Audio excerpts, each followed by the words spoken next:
Ayan, okay na po yan. Okay na po. Ayan. Ayan, diretso na lang po. Okay po yung iba pa po. Ngayon po, paano natin to gagamitin sa timbangan? Paano natin sasabit? Ganyan. Paano natin sasabit yung asukal ngayon? Ayan, lagay sa plastic tapos. Pwede naman pala. Oo, nakakakilo ka ng 20 hanggang 10 lang to. Dalawang balik.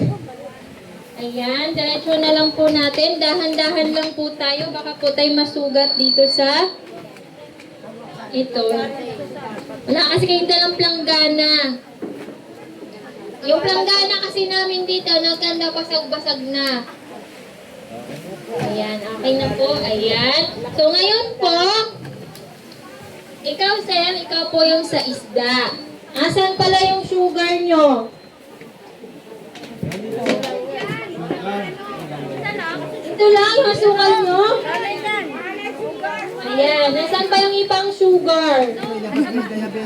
Yung sa bahay. O sige, punta muna tayo sa bahay nyo. Kunin natin yung sugar. Ayan. So ngayon po, dahil ito lang yung sugar natin, magpi-base po tayo kung ilang kilo yung asukal. Hindi tayo magpi-base sa asukal. Kasi dapat po, tama din yung sugar natin ihahalo. Ngayon,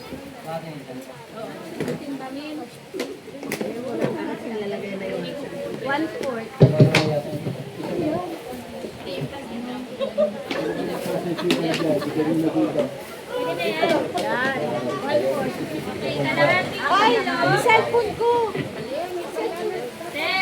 Kalahati kilo, mag-ibang ka ng isda na kalahating kilo lang na. Yes. Opo, kalahating kilo lang na isda. Nasa loob. Kailan ito punta na dun? Sa akin yung nasa plantana. Anong gagawin? Doon, kalahating Kilo tayo. Gawin lang dapat gawin kasi sa atin yun. Ito yung mga nakaibang. Kalahating kilo po. Okay po, tigka kalahating kilo lang yung sugar natin. Kaya ikaw sir, magtimbang ka po ng hasang na kalahating kilo lang. Ngayon ma'am, ikaw naman po ang gagawin mo ay fermented fruit juice. So yung asukal po ay kalahating kilo, magtimbang ka po ng saging, laman ng saging na kalahating kilo lang. Ngayon ikaw ma'am, kalahating kilo po yung asukal, magtimbang ka po ng 1/4 lang na dahon. Ito ma'am, gamitin mo yung lepi. 1/4 lang yung lepi. Ayan, so bakit po tayo kailangan gumamit ng timbang? Kasi po may ratio po tayong sinusunod. May tamang ratio po, hindi po yung tansya-tansya lang. Kasi yung ginagawa po kasi natin, standard po yan ni TESDA. Kaya kailangan po nating timbangin yung ating mga ingredients po na gagamitin. Kalahating kilo po.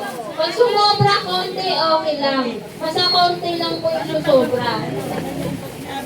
Okay, ngayon ma'am. Ilalagay mo pipinuhin. Oo, yung saging. Okay, dito ka ma'am kasi. Ito yung sa'yo ma'am. 1/4 lang na lepi naman sa'yo ma'am. Yung sa'yo, gupitin nyo po ng maliliit. Okay, alam na ni ma'am.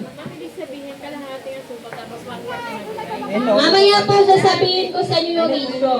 Para pwede nyo para mag-take down notes po kayo para hindi nyo makalimutan.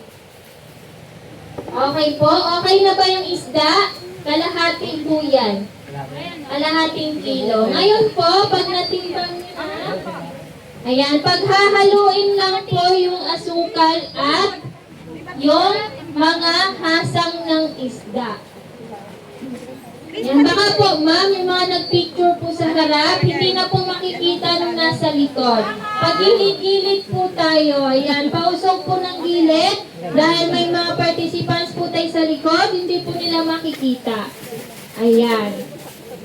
Tagilid lang po tayo. Kasi kawawa naman yung mga nasa likod.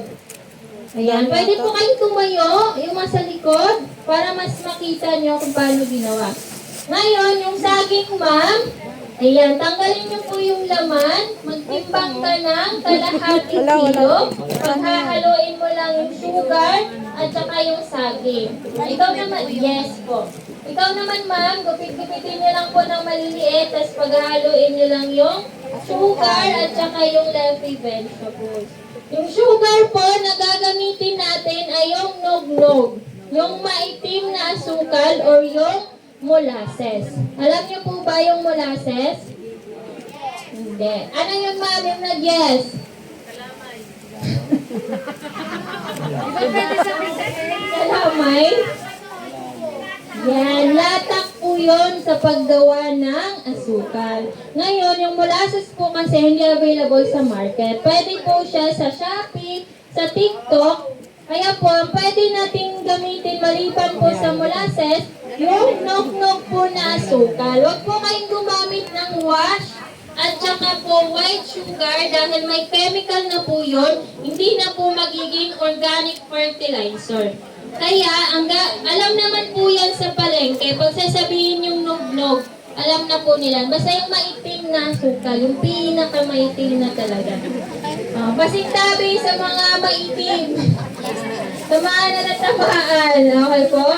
So, ganyan lang. Ano pong napansin nyo sa isda?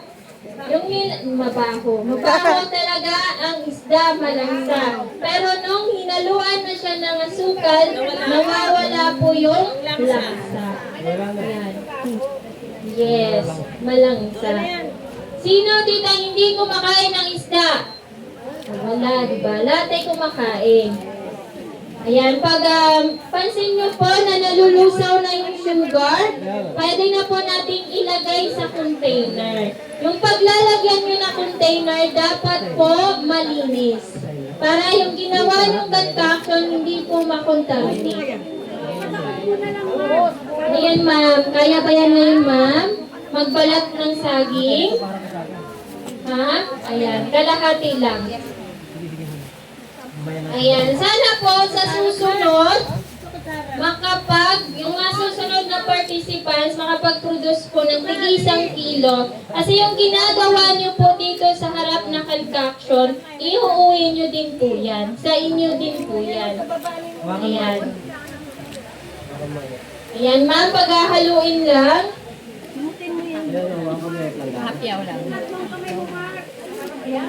Yan, pagkalagay po sa container,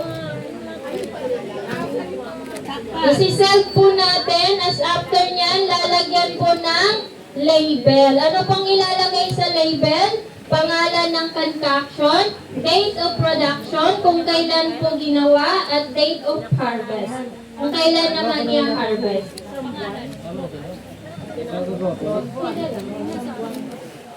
Sila naman.